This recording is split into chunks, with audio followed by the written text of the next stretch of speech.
ஸ்ரீ சதுரசித்தி லிங்க மாஹாத்மியம் 51ஆம் அத்தியாயம். சூல ஈஸ்வர லிங்கம் சூலேஸ்வர லிங்கம். குறிப்பு: இந்த லிங்கம் சூலேஸ்வரர் என்று அழைக்கப்படுகிறது. ஏனெனில் அந்தகன் எனும் அசுரன் சங்கரனாரால் திரிசூலத்தில் அறையப்பட்டான். இறுதியில் சங்கரனாரால் ஆசீர்வதிக்கப்பட்டு மகாகாலவனத்தில் உள்ள இந்த லிங்கத்திற்கு அனுப்பப்பட்டான்.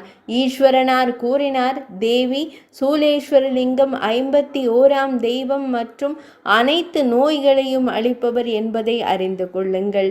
முதல் கல்பம் தொடங்கிய போது சிறந்த முகபாவனை கொண்ட பெண்ணே, ராஜ்யத்திற்காக தேவர்களுக்கும் தானவர்களுக்கும் இடையே கடுமையான போர் நிகழ்ந்தது. அங்கு ஜம்பா தைத்தியர்களின் அதிபதியாகவும் தேவர்களின் சசியின் மனைவியாகவும் இருந்தார். தேவர்கள் தோற்கடிக்கப்பட்டனர், தைத்தியர்கள் வெற்றி பெற்றனர். அந்தகன் மந்தரத்திற்கு வந்து ஒரு தூதரை என்னிடம் அனுப்பினார். அந்த தீய எண்ணம் கொண்ட தூதன் ஆணவத்துடன் என்னிடம் சத்தமாக கூறினான்: சங்கரரே, என் வார்த்தைகளை கேளுங்கள். அந்தகன் எனக்கு கட்டளையிட்டது: கௌரி தேவியை எனக்கு மனைவியாக கொடுங்கள். இந்த மந்திரத்தை தங்களால் கைவிடப்படட்டும். இது நடந்தால் நீங்கள் திருப்தி அடையலாம், இல்லையெனில் உங்களுக்கு வேறு வழி இல்லை. நான் தம்முடன் பெரிய மலையில் இருந்தபோது இதை கூறினேன். ஒரு கணம் புன்னகையுடன் முகத்தை பிரகாசிக்க கூறி நான் இந்த வார்த்தைகளை கூறினேன்: தூதரே, என் கட்டளைப்படி சென்று அந்தகனிடம் உடனடியாக கூறுங்கள். இங்கே வா, என்னுடன் சண்டையிடு. என்னை தோற்கடித்து இந்த அழகான பெண்ணை அழைத்து செல்லலாம். இவ்வாறு கூறப்பட்டவுடன் அந்த தூதர் சென்று விட்டார். என் வார்த்தைகளை அவரே திரும்ப திரும்ப கூறினார். தைத்திய அந்த தனது அமைச்சர்களுடனும் 4 பிரிவு படையுடனும் ஒரு போரை நாடி மந்தாரத்திற்கு வந்தார். அதன் பிறகு எனக்கும் அவருக்கும் இடையே ஒரு கடுமையான நீடித்த சண்டை நிகழ்ந்தது. அந்தகனின் பயங்கரமான தேர் உடைந்து சிதறியது. அதன் பிறகு தேவி, கோபமடைந்த அந்தகர் தேரிலிருந்து கீழே குதித்தார். வலிமை மிக்கவர் என் தேரை பிடித்தார். தனது பலத்தை காட்டி பெரிய தைத்தியர் என்னுடன் சண்டையிட்டார். அவர் திரிசூலத்தால் தாக்கப்பட்டார். திரிசூலம் ஆழமாக உள்ளே தள்ளப்பட்டதால் பெரிய அசுரனை காற்றில் நான் தூக்கி பிடித்தேன். இவ்வாறு திரிசூலத்திலிருந்து இடைநிறுத்தப்பட்ட அந்த துஷ்டன் என்னால் சுழன்றான். அவரது உடல் ஒவ்வொரு துளி இரத்தத்திலிருந்தும் அவருக்கு இணையான தானவர்கள் வெளிப்பட்டனர். இவ்வாறு தேவி, கோடிக்கணக்கான தைத்தியர்கள் எழுந்து வந்தார்கள். அவர்களால் நான் துன்புறுத்தப்பட்டேன். அழகான பெண்ணே, என்ன செய்ய வேண்டும் என்று சிந்தித்து கொண்டு சிறிது நேரம் அங்கேயே நின்றேன். சிவப்பு பற்களை கொண்ட மிகவும் பயங்கரமான துர்க்கை என்னால் படைக்கப்பட்டது. அவள் அதிகமாக பாயும் இரத்தத்தை அருந்தினாள்.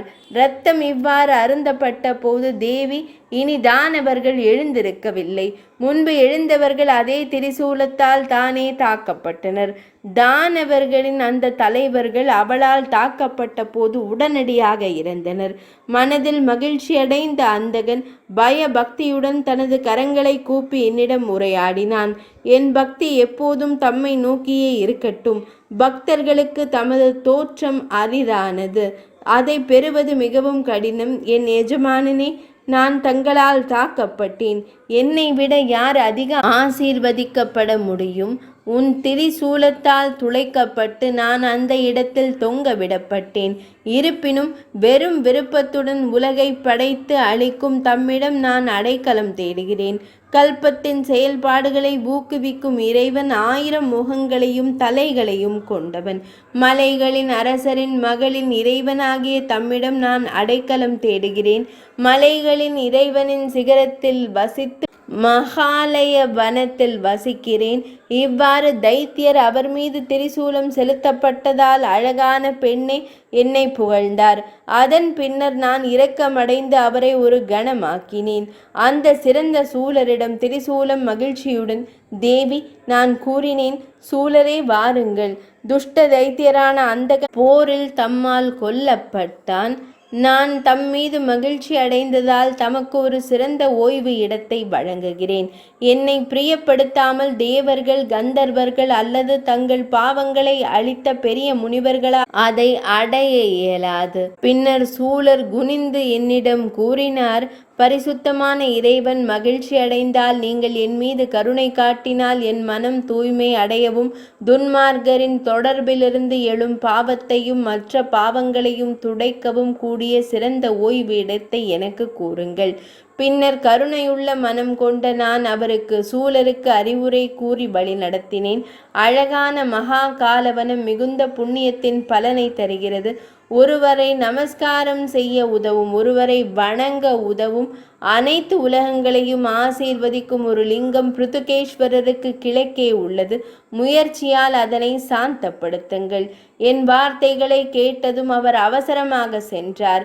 அங்கே அவர் கண்டார், அந்த லிங்கம் பல நன்மைகளை வழங்குவது. சங்கரருக்கு பிடித்த சூலன் லிங்கத்தால் காணப்பட்ட போது பல முகங்களுடன் கூடியவராக மாறி மகிழ்ச்சியால் மனதில் ஆச்சரியம் கொண்டார். அவர் அன்புடன் அரவணைக்கப்பட்டு அவரது உடல் நலம் மற்றும் நலன் விசாரிக்கப்பட்டது. துஷ்ட அந்தகனை அடக்கும் முறையை சூலன் விவரித்தார். அவர் கூறினார், சுத்திகரிப்பு நோக்கத்திற்காக நான் உங்கள் முன்னிலையில் வரும்படி இறைவனால் கட்டளையிடப்பட்டேன். தங்கள் பார்வையால் நான் தூய்மை அடைந்தேன். நான் சிவனாரின் முன்னிலையில் செல்வேன். இன்று முதல் பூர்லோகத்தில் என் பெயரால் நீங்கள் நன்கு அறியப்படுவீர்கள். உங்களை காண்பதன் மூலம் அதைவிட அதிகமாக நடக்கும். இதைத்தான் நான் தேர்வு செய்கிறேன்.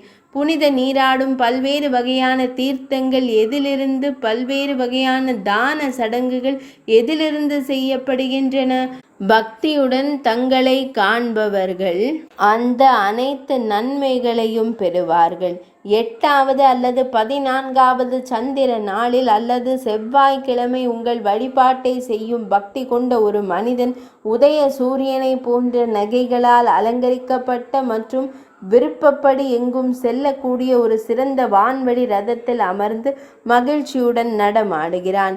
அதிகமாக பயந்தவர்கள், எப்போதும் நோய்களால் பாதிக்கப்பட்டவர்கள் அல்லது துயரங்களால் அதிகமாக துன்பப்படுபவர்கள் உங்கள் பெயரை மீண்டும் கூறுவார்கள். இந்த பயங்கரமான உலக இருப்பு கடலில் அவர்களுக்கு எந்த பயமும் இருக்காது.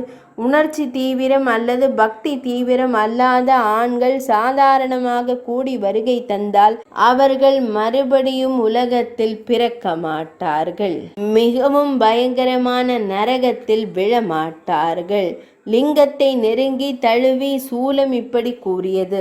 இப்படித்தான் தேவி சூலேஸ்வர தேவரின் பாவத்தை அழிக்கும் சக்தி தங்களுக்கு கூறப்பட்டிருக்கிறது. அடுத்து ஓங்காரேஸ்வரரின் கதையினை செவிமடுப்பீராக. 51ஆம் அத்தியாயம் இனிதே நிறைவடைந்தது.